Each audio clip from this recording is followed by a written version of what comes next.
Okay, so this is a microscope image taken from some research where we were trying to do what we call electrostatic self-assembly.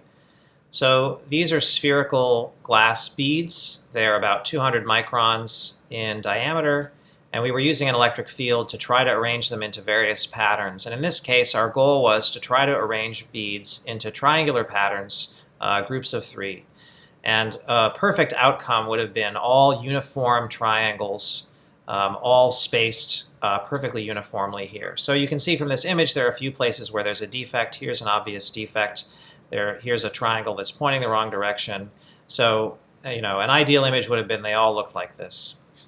So as we got this image from the microscope, this was the unretouched image file, and there are several possible manipulations that we might do before we submit this image for publication.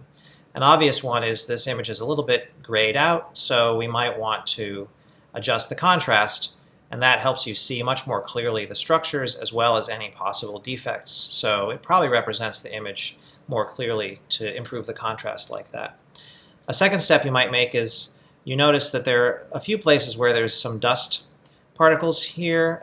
This is dust that's distracting, and Photoshop can do this automatically, but just to do this quickly here, we can cover up some of these dust specks just so that a viewer is not distracted by those artifacts in the image. So that's the second thing you could do, is to remove those dust blemishes. A third obvious step here would be to crop the image. So I could take the image here and, well, maybe I don't want to include that one there, so let's, I don't know, that looks like a reasonable portion of the image in which to crop. So I can crop the image there. Another concern we had here was that we purchased these glass beads from a supplier. When the supplier delivered them, most of them were very nice uniform spheres, but some of them had little sort of baby beads stuck to the side here like this. This is an assembly that's an obvious outlier. It's an incorrect assembly, but it's not our fault because the starting material already had that defect.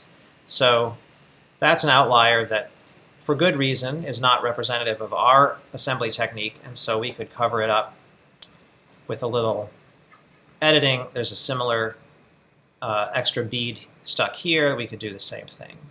So we could remove the outliers, which are statistically not representative of our process. And then the final thing we could do, if we really want to make a nice looking image, is we could simply copy and paste the entire assembly to make beautiful triangular assemblies for the entire image. Now, at some point between the first step, where I adjusted the contrast, and this final step, where I copied and pasted the entire image, at some point there, I clearly crossed a line in terms of appropriate image manipulation. And the question is, where did I cross that line?